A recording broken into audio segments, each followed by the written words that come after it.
All right. Well, I think we're all here now. So good morning and welcome to the March 18th Victim Compensation Board meeting. I'm Board Chair Gabriel Ravel, standing in for Secretary Yolanda Richardson today. Thank you for bearing with us. And Council, would you please call the roll? Member Shavaro.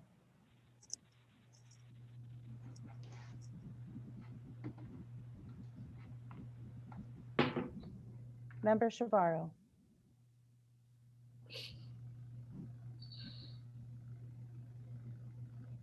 Member Becton. Present. Chair Ravel. Present. Member Shavaro.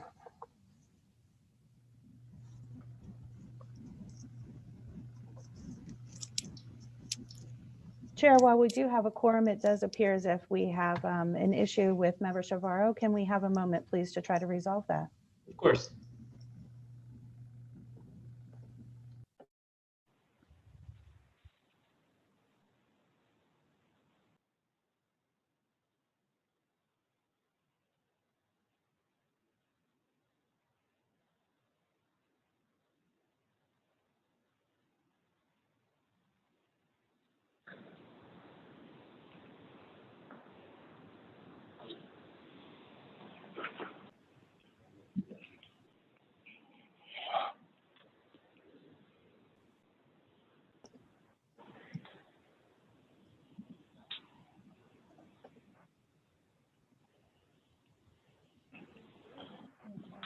I just lost my screen.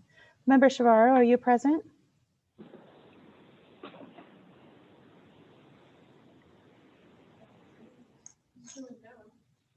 I can't see anything. Member Shavaro.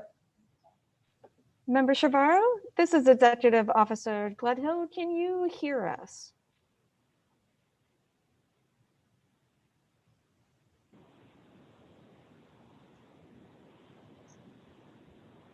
Looks like he may have disconnected and reconnected and maybe reconnecting. Let's maybe give him a minute.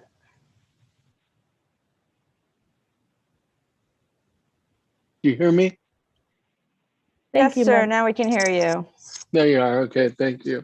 Thank you. Thank you. We have a full complement of the board. Okay, good morning. Item 1 is going to be the approval of the minutes for January 21st, 2021 board meeting. Are there Move any approval. no discussion items, additions or corrections to the minutes? Sounds like no. I move approval. Do I have a second? I'll second. Is there any public comment on the minutes?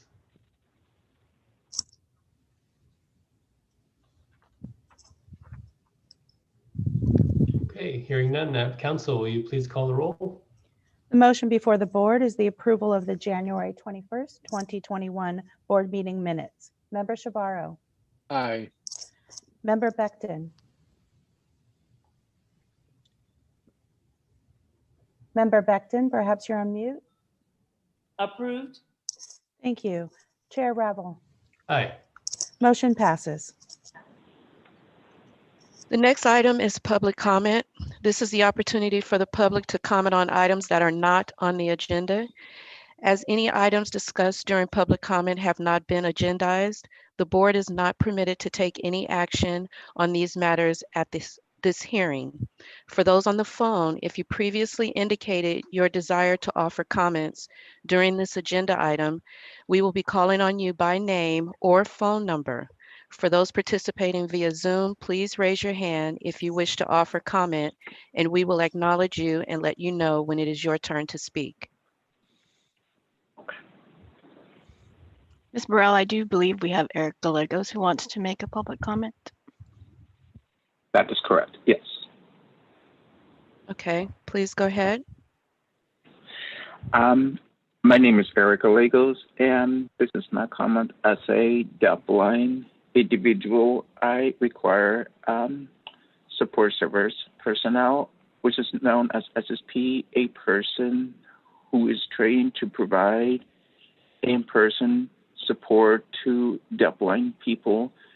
I require an SSP to complete certain tasks such as gathering a paperwork together and processing forms. However, this pandemic situation makes it difficult to arrange to complete tasks and meet the deadline on time.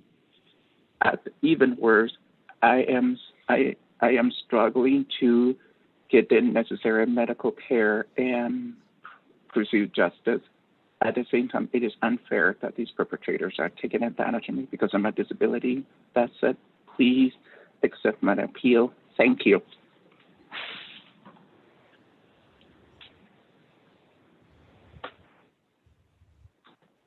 Thank you, Mr. Gallegos. You're welcome.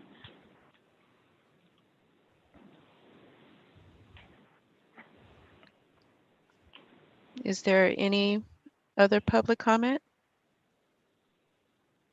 I have my hand raised. Hello, good morning. Good morning. Go ahead. Thank you. Good morning, board members, board staff. My name is Margaret Petros. I'm the executive director with Mothers Against Murder, a nonprofit in the Bay Area. I have lengthy experience with the Victim Compensation Board. We help families of murdered victims with care and with the belief that crime victims have a fundamental right to justice. And victim compensation is one of those rights. This morning, I want to tell you that victim compensation staff, some of the staff at the local victim witness offices around the state are incredibly careless when making decisions on victim compensation eligibility decisions, denying claims without the mandated due process, especially when the murdered victim are children or very young adults, where they lack the ability to always make the correct decisions and judgments.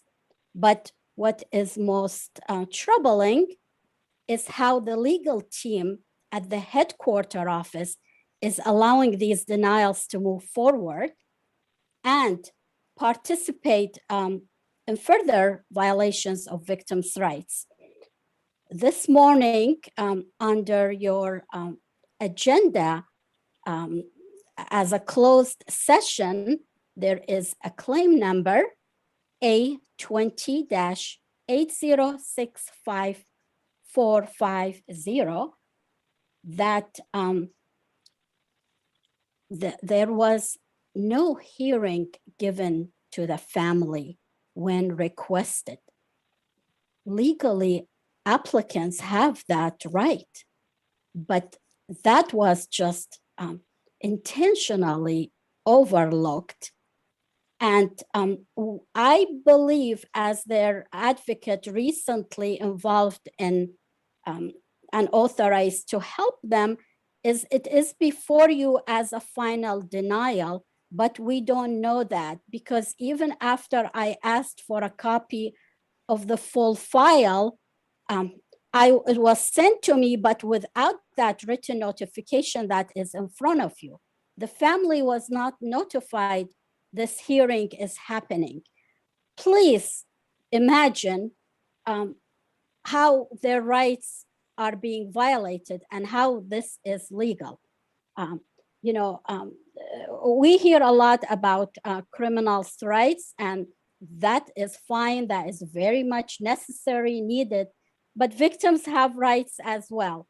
So I want you to imagine is you're making a very important decision on a killer's right, and the killer's not been notified.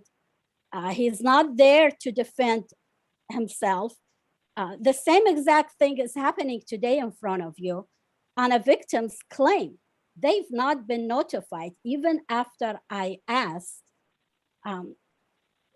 exactly what this meeting is about. The legal team has not answered. So before you make the decision today, please ask the legal team if this is right. I'm not an attorney, I'm a experienced victim advocate, but I have the common sense, and I know Marcy's law allow victims to be at all public hearings. This is a murder case. Please be careful before you make this decision, because it is a final decision when it's with the board. Thank you so much for allowing me to address you.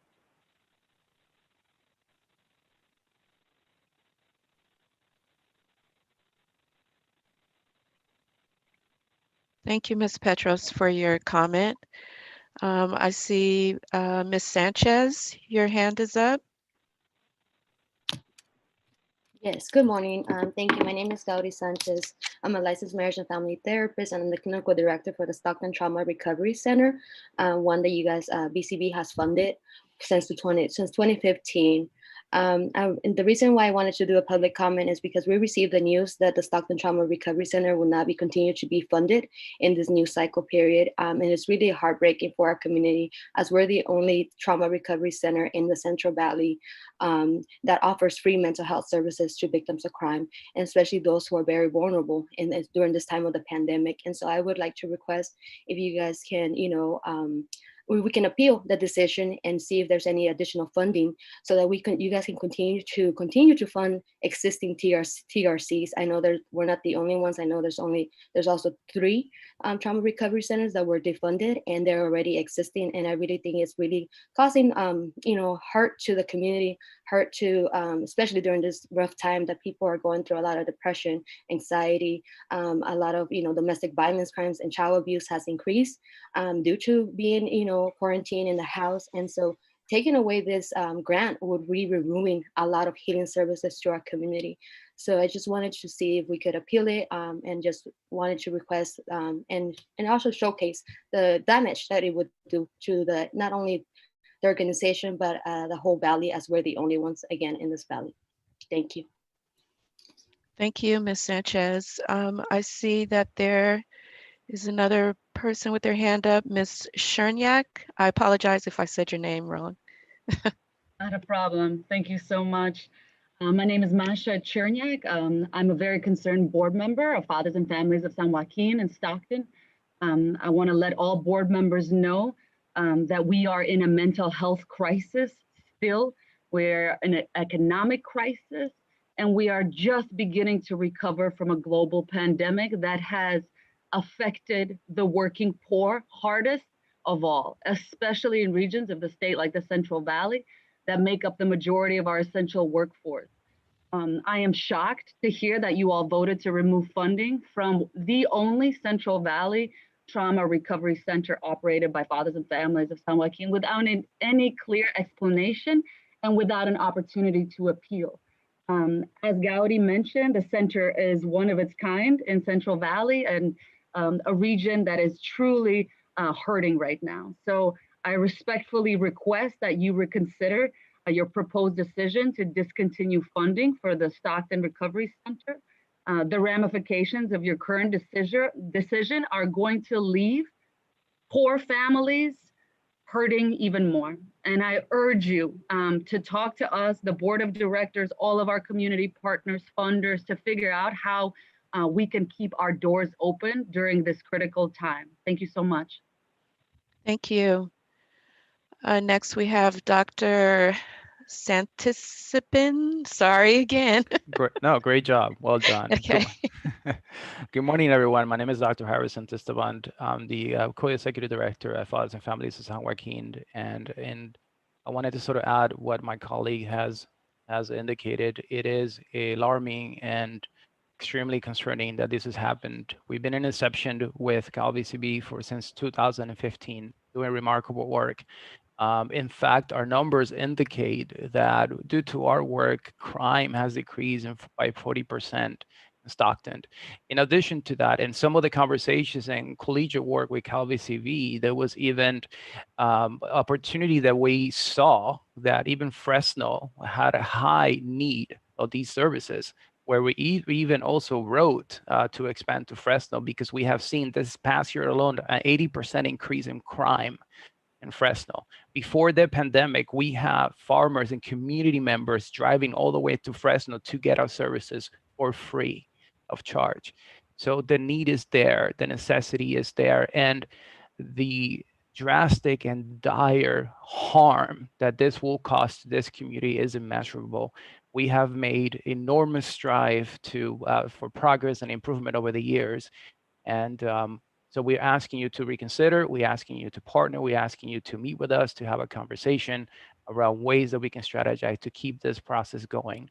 I'm honestly shocked and heartbroken the fact that we're in the middle of a pandemic and this is the only center, the only avenue in the entire Central Valley that these folks have access to, and it will be remain non-existent as of June because of this decision.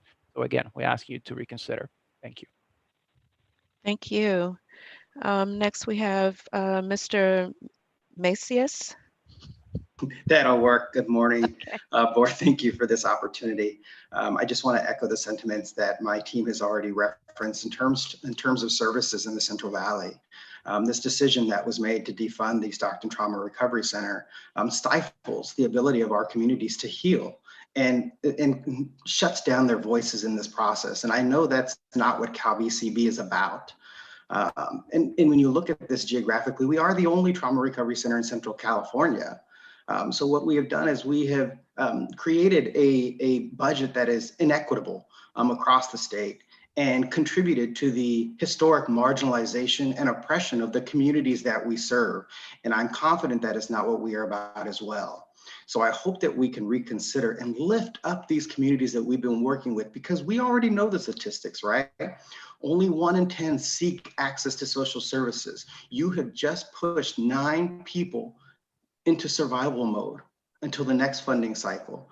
And that seems wholly unfair and inequitable. So I hope that this board will reconsider its decision and give this TRC another opportunity, because we have demonstrated success and commitment to this community. I thank you for this time.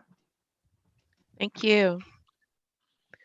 I don't see any other hands raised. Is there anyone else there for public comment on item 2? Seeing none, I will move it to the chair. First, thank you all for appearing before the board and for your comment. We appreciate hearing all your concerns. And I know with respect to the Trauma Center Awards, we'll be hearing more about that later on in the agenda. So thank you again for taking the time to appear before the board today.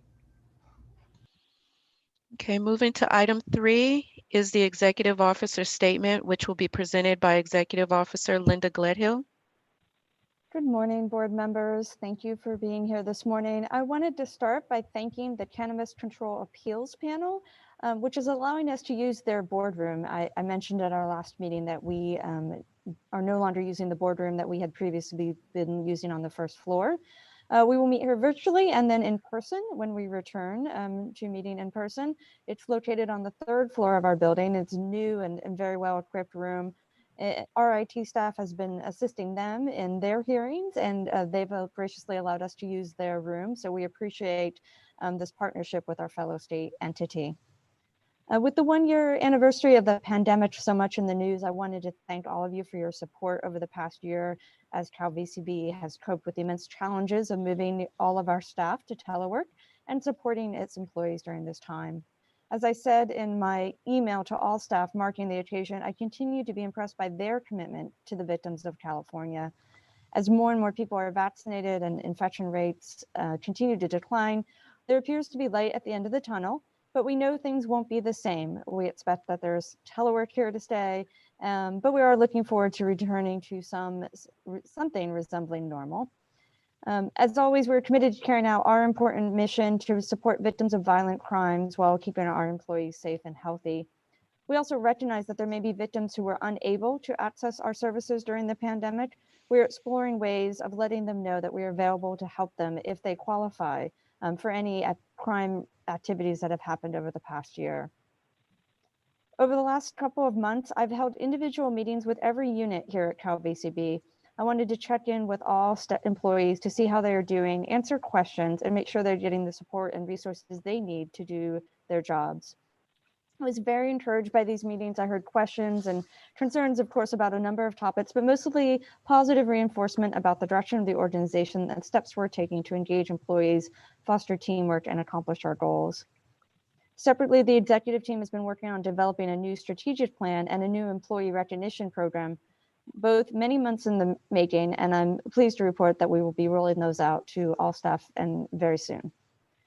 These are part of my ongoing efforts to improve employee engagement, organizational performance, and transparency. As we look ahead, April, we will mark National Crime Victims' Rights Week and Denim Day, both opportunities for Cal VCB to highlight the work that we do in helping victims. Thank you for your time. I'm happy to answer any questions.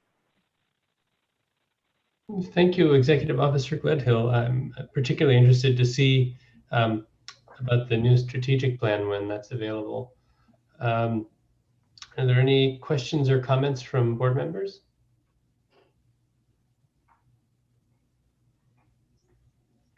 Okay, not seeing any. Item 4 is the legislative update that will be presented by Chief Counsel Kim Gutierrez.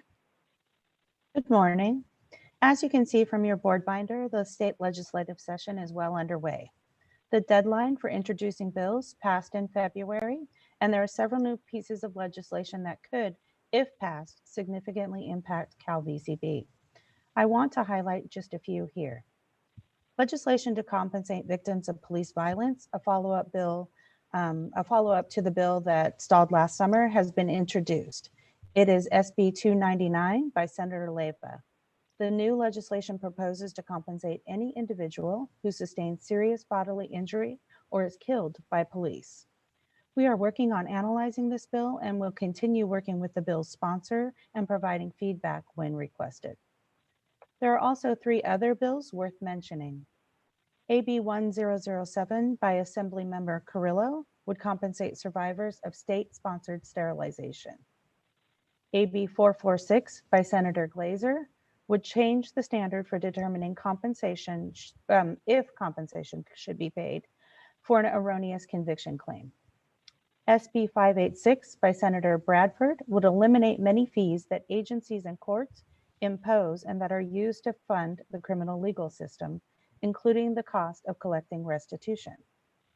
We are early in the legislative process, and none of these bills have yet had a hearing. We will keep you posted as these bills move through the legislature. That concludes my presentation, and I'm available for questions. Thank you, Council. Are there any questions or comments from the board? Seeing none, is there any public comment on item 4? Seeing none there. Item 5 is proposal to approve Trauma Recovery Center grant awards. This item will be presented by Anita Ahuja, manager of the Grant Acquisition and Grant Program section. Good morning, Chairperson Ravel and members of the board. Today, I'm here to present staff's recommendation to approve 7 Trauma Recovery Center grant awards. These awards are funded by the Restitution Fund and the Safe Neighborhood and Schools Fund for a 2-year grant cycle beginning on July 1st, 2021. The Trauma Recovery Center program originally began in the 2013-14 fiscal year. In order to be selected for a grant award, applicants needed to reach a minimum score of 75 points and must have met very specific qualifications in 9 areas that are based on statutory requirements. The awards are based on very strict standards that are laid out in statute. Applicants must meet these minimum qualifications in order to be eligible for a grant award.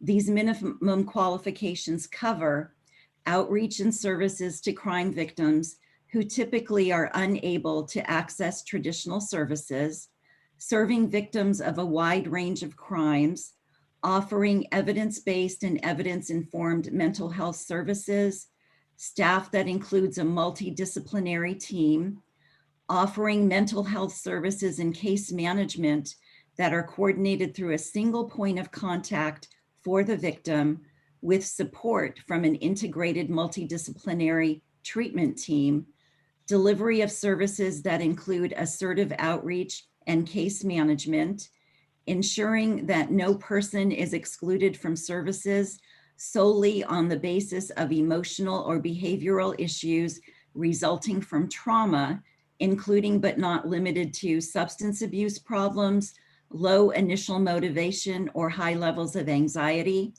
utilizing established evidence-based and evidence-informed practices in treatment, and ensuring that no person is excluded from services based on immigration status. It is important to note that every grant cycle is a new process, and applications must demonstrate their compliance with all statutory requirements, even though an organization has already been providing services. Unfortunately, 3 trauma recovery centers who had previously been funded did not qualify for continued funding for this grant cycle. We understand their disappointment and have held phone and video conferences with them in the last few days to review their applications and scoring criteria. We are also working with them to file Cal VCB applications for the victims they serve, and will follow up with these organizations to strategize on other potential sources of funding. 26 applications were received in response to the notice of funds available that was posted on November 30th of 2020.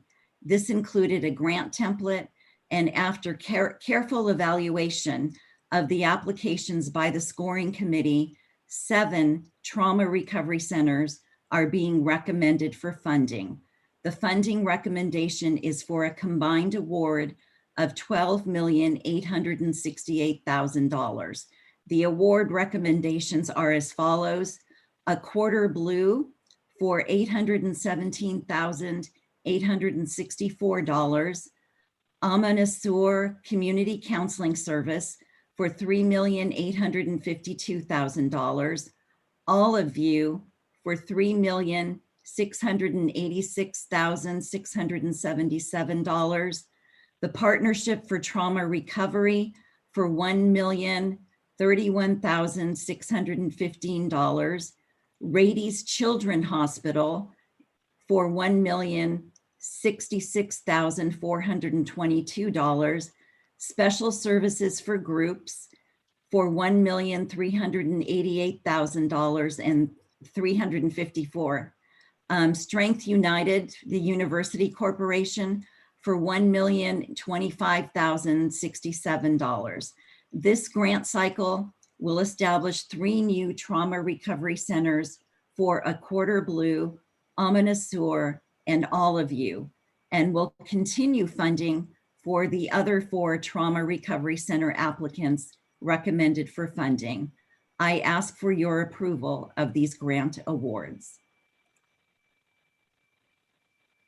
Thank you, Ms. Sahuja. Can I ask, were all of the centers that met the minimum qualifications granted an award? Yes, they were. Okay, thank you.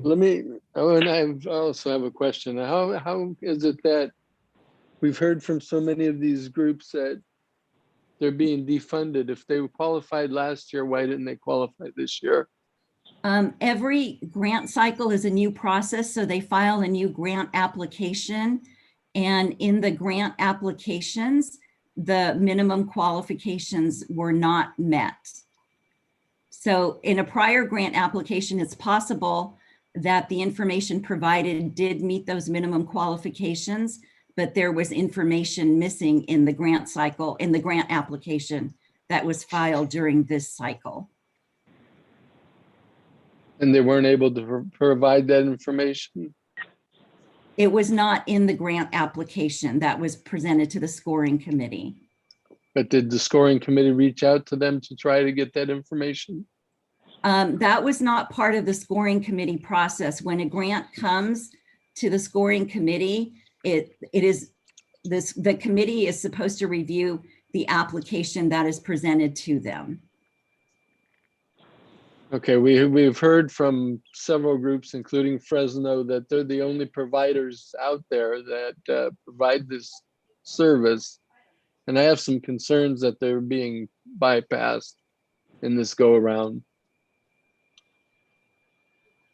Yes, and we did meet with the Stockton and Fresno team that filed their grant application to talk about what happened with their application and where the minimum qualifications weren't met. We completely understand the situation that they're in, but the scoring committee, we're not able to change those scores. Those are final scores based on the applications that were presented. But we could really take another look at the scoring criteria, couldn't we? Mr. Chavarro, the process that's laid out for us right now does not allow for that to happen. You're saying there's no way that they can be considered. Once those scoring committee recommendations are made, there is not a process to go back and re-review those. Okay, thank you. May I just follow up on the questions asked by Board Member Chavarro? Because, I mean, we did get a lot of concerns expressed about the lack of services as a result of the scoring process. And I do wonder whether or not, based on what happened with the chapter in the Fresno Stockton chapter, if there is now a lack of services in that area, and how can we possibly compensate for that if that is accurate? In terms of how do we compensate for filling in those services, we are happy, Member Becton, to work with the Stockton team to see what we might be able to do to help provide some of these ongoing services. Unfortunately, given the process that we have with the TRCs right now, we're not able to offer the TRC funding, but we could strategize on other ways to fill in some of those gaps.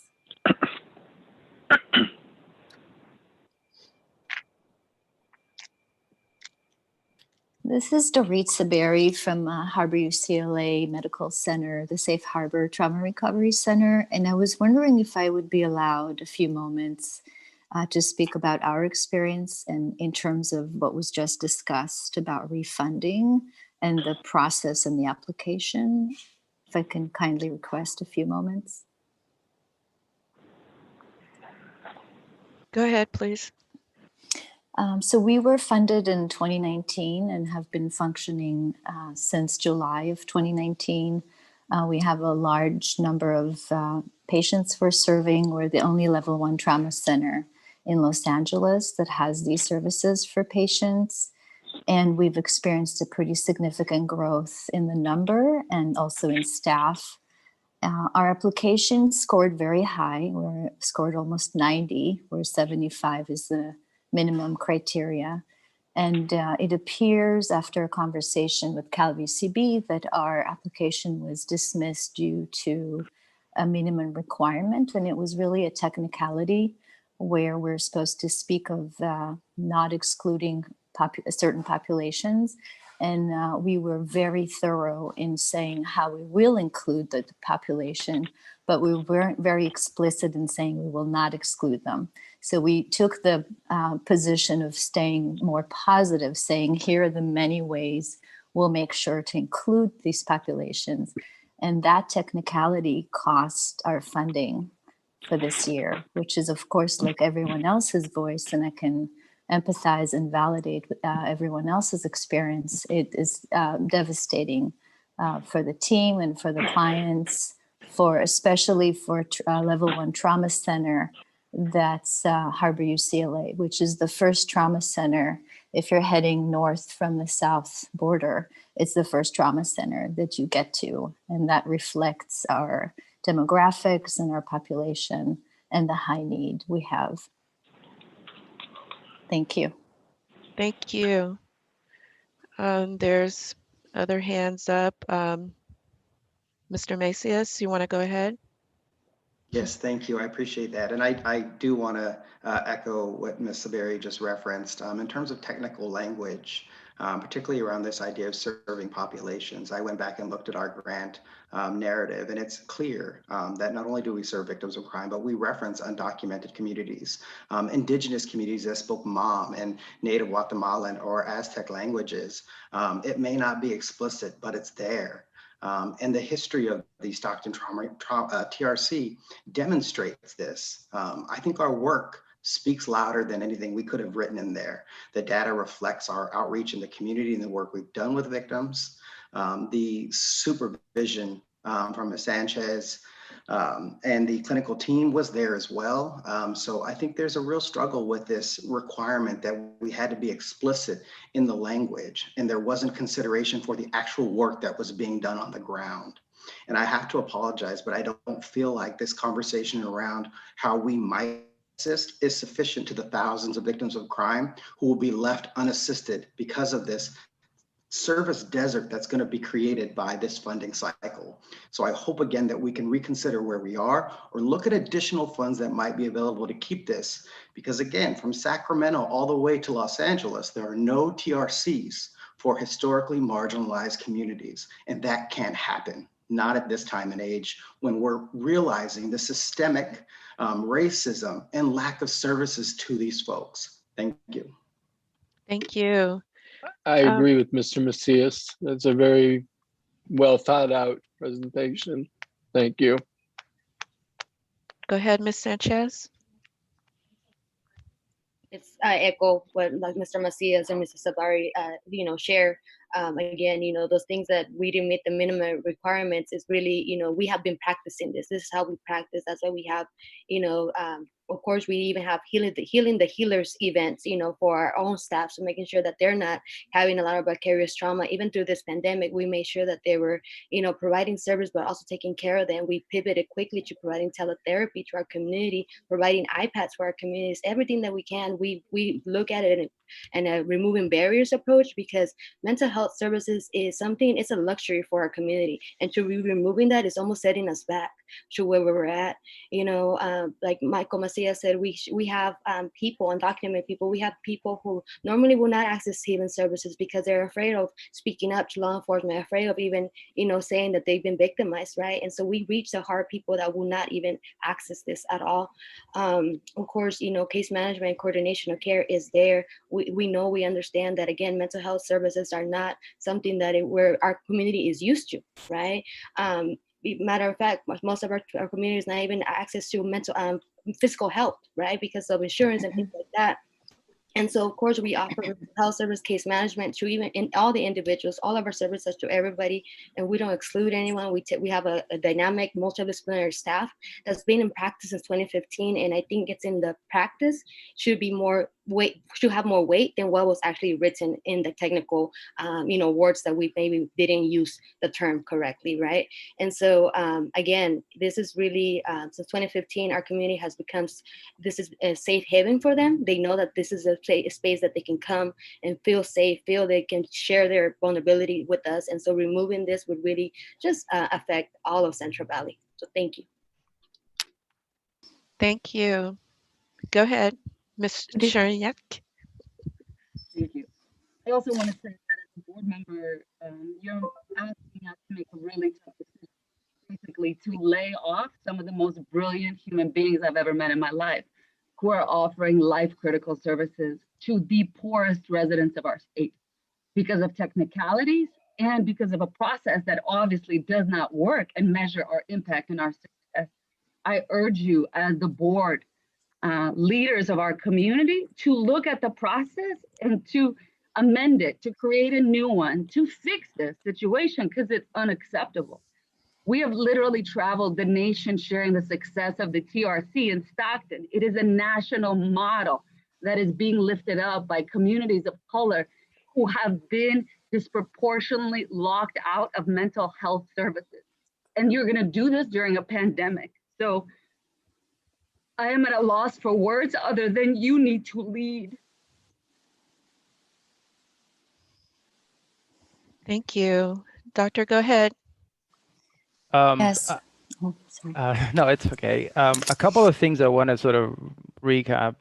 We provide services up to 7 languages. In fact, this past year alone, we have Mayan and folks language, and we actually reach out to the community to find those resources. We are a trusted partner in the community. The fact that we are in Stockton and we serve folks from Fresno and sometimes even Stanislaus and even other counties that cannot serve because they closed their doors down because of this pandemic. They knew because of our outreach and social media, which I invite you to actually take a look. Our social media efforts right now, what we're doing with COVID around these services, they're actually coming our way to provide services to them free of charge. Since 2015, we've been around. So you have seen the reports, you have seen the data.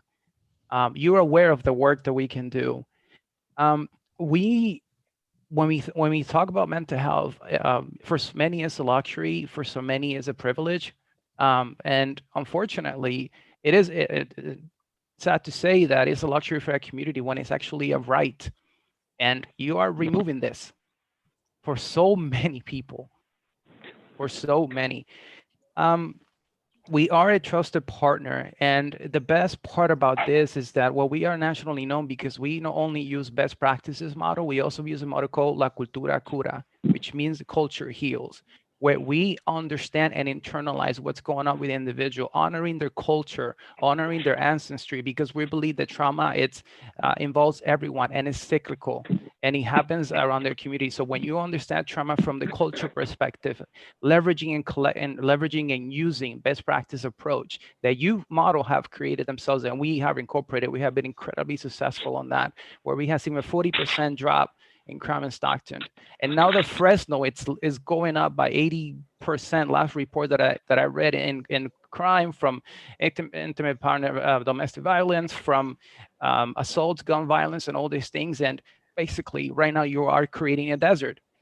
And I'm asking you again to lead, because it's going to fall on you and this community. These folks out here don't have a voice, and we are the front lines for them. We see them on a daily basis. And this COVID pandemic, we have literally pivoted the way we deliver service and the way that we do. And the fact, because of technicality of one word versus the other one, I think you need to have a really great, you need to invest more time in understanding our culture, understanding our language, understanding the struggle, and review and revamp, and understand that when folks read grants, because I do that as well, that you ask questions and engage the folks that are writing so that you can understand where they're coming from. And I'll stop there, and thank you for your time. Thank you again. Go ahead. Would it be possible to add a comment here, Dr. Go ahead. Saberi? Yes, thank you. I just wanted to also highlight the multi-generational trauma and the impact on the children. Our TRC is one of the few that serves children and adolescents as well as adults. And we've actually expanded our pediatric population by reaching out to the PEDS unit and the pediatric ER at Harbor UCLA, and we're getting a larger and larger number of children who are serving. Our community partners include an agency that's a nonprofit 501c called Fostering Unity, and their mission is to increase stability and permanence for resource families, foster families. And they're our intricate partner in this collaboration, who are also sending referrals for foster parents and resource parents and other social workers who work for their agency. And so our training is really valuable. And another partner is the National Alliance on Mental Illness, the South Bay chapter, and they're sending their families who have experienced trauma. So both children and adults from that organization, as well as coming to us, as well as the organization called After Innocence, which is for parolees who are exonerated. And so our patient population is growing both in terms of children and adults, and we really are geared up to serve them this year, and have started so many additional collaboration that are too many to even name, but I'm just highlighting a few. And the additional training and the additional support and services are invaluable. Thank you. Thank you. I don't see any other public comments, so I'll turn it back over to you, Chair. Thank you, Ms. Burrell. So first off, thank you all for your comments and your testimony. You can really tell the passion that you have for serving your communities and the important role that you all play in your communities. I'd like to suggest that the board not take a vote on these awards today, and that we have this discussion at a future board meeting, and we can reconsider in the meantime. I second that. Thank you, Mr. Chair. That would be fine with staff. We will take a look at what our options are and come back to the board. Wonderful. Thank you. Yeah. Okay, so item 6 is the Penal Code Section 4900 claim of Jeremy Puckett that will be presented by Chief Counsel Kim Gutierrez. Hello again. On February 16th, 2021, Jeremy Puckett submitted an application for compensation as an erroneously convicted person pursuant to Penal Code Section 4900. The application was based upon Mr. Puckett's almost 19 years imprisonment for his 2002 convictions for the robbery and murder of Anthony Galati. Mr. Puckett's convictions were vacated on habeas in 2020 based upon the prosecutor's failure to disclose exculpatory evidence and defense counsel's ineffective assistance. The district attorney subsequently dismissed the charges. On January 15th, 2021, the Superior Court found Mr. Puckett to be factually innocent of both convictions pursuant to Penal Code Section 1485.55. The court noted the absence of any physical evidence implicating Mr. Puckett, the lack of credibility of the sole witness against Mr. Puckett, who had since recanted and identified a different suspect, as well as Mr. Puckett's credible alibi defense. In light of this binding determination, the proposed decision recommends that the legislature appropriate $968,800 as payment to Mr. Puckett, representing $140 for each of the 6,920 days that he was wrongfully imprisoned for these erroneous convictions. Mr. Puckett is represented by Jordan Lamoth and Buzz Fraun of Simpson, Thatcher, and Bartlett, as well as Karen Sununu Towery and Lori Stone of the Northern California Innocence Project, all of whom are appearing with Mr. Puckett via Zoom today. The Attorney General is represented by Deputy Attorney General Barton Bowers, who is appearing by telephone, although I think I may have seen him on Zoom as well. We'll see. And that concludes my presentation. Thank you. Thank you, counsel. We will hear first from counsel for Mr. Puckett. Yes, thank you. This is Jordan Lamoth, counsel for Mr. Puckett. First, thank you to the board and to the board's counsel and the board's staff for consideration of Mr. Puckett's application for compensation. As Ms. Gauthier noted, this application follows the board's grant of Mr. Puckett's habeas petition and an order finding him factually innocent of the crimes for which he had been incarcerated, a result that would not have been possible without the invaluable assistance of the Northern California Innocence Project. We have reviewed the board's proposed decision.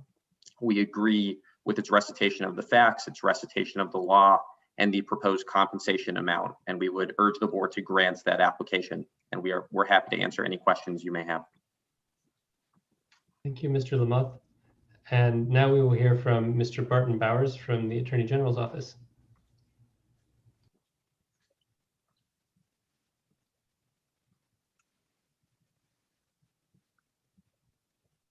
Mr. Bowers? He was there. This is Barton Bowers. My line was just unmuted. Good morning. Thank you. I have also reviewed the proposed decision and I have no corrections or comments to make. Thank you very much. With that, I'll move approval. Second. Is there any discussion of this item? I just want to say how all of the cases that come before the VCB are very difficult cases, but these are particularly difficult with somebody who's been wrongfully incarcerated, and the compensation only goes so far, but it's a very challenging case. And so Mr. Puckett, thank you for bringing this before us and for appearing before us today. Any other discussion on this item by the board? Okay, I think we've got a motion in a second. So is there any public comment?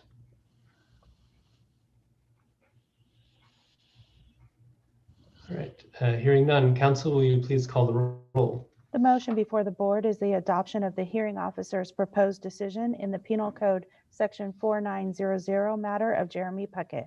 Member Shabaro. Aye. Member Becton. Aye. Chair Revel. Aye. Motion passes. Thank you, Council. The board will now convene into closed session pursuant to Government Code Section 11126 sub C3 to discuss numbers 1 through 93 of the Victim Compensation Program. And as a reminder, board members, please turn off your audio and video inputs while we're in closed session.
news report that you do every month or something.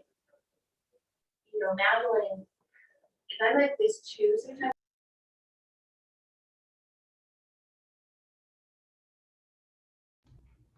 All right, I think we've got everyone back. The board is now reconvening into open session pursuant to Government Code Section 11126 sub C3. Do I have a motion for numbers 1 through 93 of the Victim Compensation Program? I'll move staff recommendation on all items. I second. Okay. Council, will you please call the roll? And before the board is the approval of items 1 through 93 of the Victim Compensation Program. Member Shavaro. Aye. Member Becton. Aye. Chair Ravel. Aye. Motion passes. Thank you, Council. Is there any other business that needs to come before the board today?